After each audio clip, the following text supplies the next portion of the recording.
Step right up, step right up! Peacekeepers, a CEO, a research doctor, a hitman, and master detectives! 2 dead bodies, but lots of shady characters! Truth bombs are about to be dropped! Time for the Deduction Denouement! The victim in this case is one Dr. Weska. This incident features a sinister and meticulously detailed plot centered on the doctor. The old geezer was holed up inside a lab at Amaterasu HQ. He was a total hermit in the critical lab with a totally overkill security system. The culprit made thorough preparations beforehand to break through that system. Boom killing a shut-in is hard work. The humane thing to do is to reintroduce him to society first. Yeah, with that out of the way. Posing as a hitman, the culprit sent a death threat to the Peacekeepers, the detective agency, and the research lab. At the same time, they contracted a real hitman and had him infiltrate the research facility. They spilled the beans about Gramps being in danger to lure both the Peacekeepers and the detectives to the lab. You see, the master detective's presence at the scene was an indispensable part of the plan. It was how the culprit gained access to the research facility, after all. The hitman infiltrated the lab exactly as planned. And we arrived with Mikoto at the same time. Stuff went down, blah blah blah, and Master got locked up by that Yomi guy. I was rescued by Desuhiko and the culprit, who were disguised as peacekeepers. With the real peacekeepers rushing around, the culprit took advantage of the turmoil to sneak into the lab. But after catching up with them, the power suddenly went out, separating the culprit from the rest of the group. The blackout itself was caused by the hitman, right? And getting separated was all part of the culprit's plan. Right. They used the blackout as an opportunity to hide in the vents in the airlock chamber. Afterwards, we headed to the critical lab to check on the doctor's condition, just like the culprit directed us. But since that lab used a separate power supply, nothing strange had happened. This whole the doctor's in danger spiel was an act, huh? He made a fool of you, Master. What a dick! But then, someone attacked the doctor while we were trying to talk with him over the intercom. We had to get into the doctor's lab. At that time, the old geezer was playing games with us.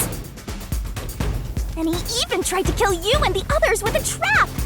That bastard wanted to use your dead bodies! He really got you there, Master! I don't see why you're so happy about it. The doctor's sham made the case even more confusing. Even if we tried to get to the doctor, the critical lab was guarded by tight security. The only way through was by using an Amapal. The culprit rode on it by emerging from their hiding place in the airlock vent and jumping onto the robot's head. All aboard the Amapal Express! First stop, a shower of toxic gas! Humans can't protect themselves against the gas, but since it's not instantly fatal, it wasn't a problem. Next up, the panel chamber and high-voltage shocks! One wrong move, and it was insta-death! But thanks to that sheltered skin, we got all the continues we could want. So we managed a perfect clear! The critical lab was finally breached! The culprit had anticipated we would get through this way. They also knew they would die over and over as a result. The camera feed was affected when the culprit jumped on. I should have realized what was happening. No use crying over spilt blood. On to the next thing!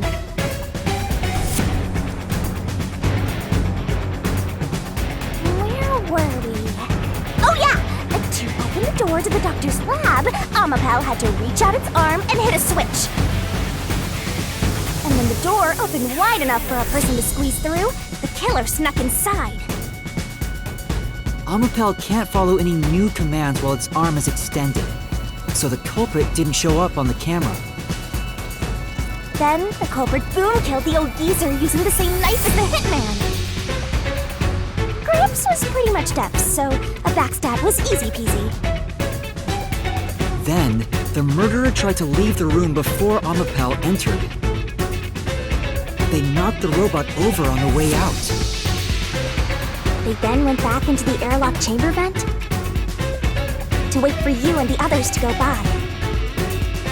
We entered the critical lab and found the doctor's body.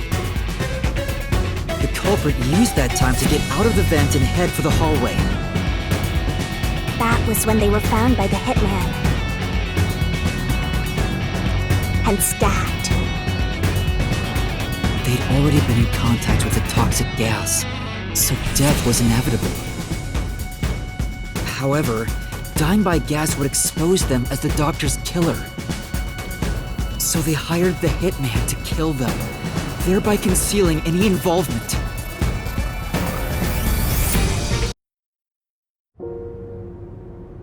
I guess that means the killer completely trusted in the Master Detective's capabilities.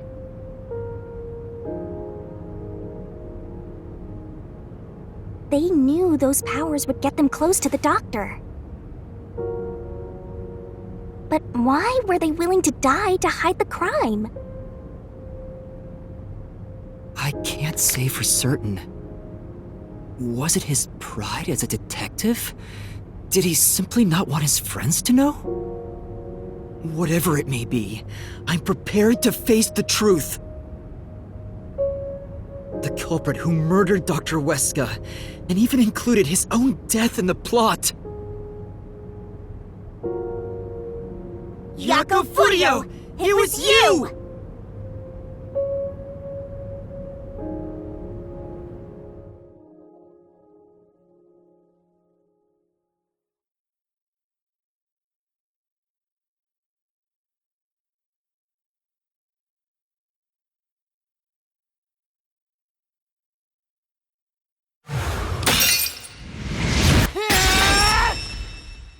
I will expose the truth!